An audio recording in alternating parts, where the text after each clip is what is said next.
the Civil War in Baltimore.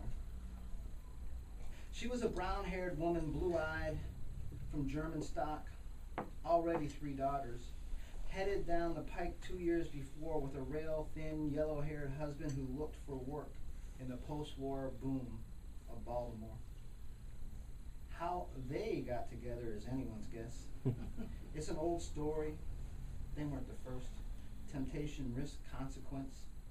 It's an old game. Losing, she heads back home. Sounds like a colored guy on the phone, the sister says. She denies, says he is Southern. He knew. At least the best I can figure he knew.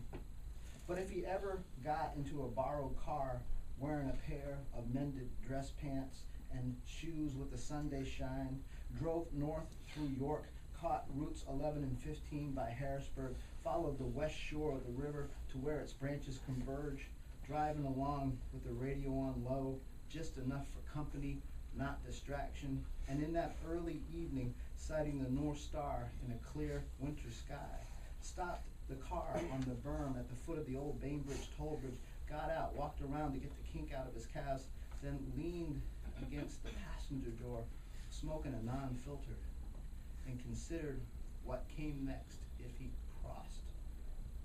If he did, if he ever did, damned if I know.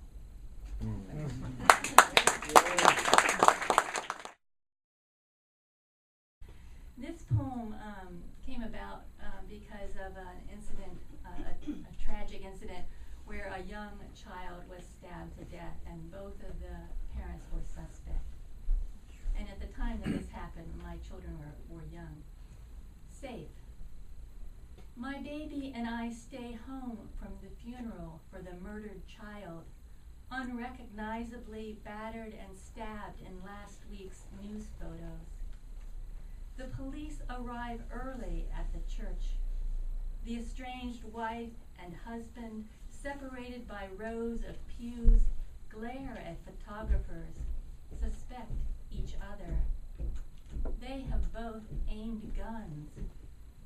My husband lights church candles around the girls' enlarged classroom photo, prays for us.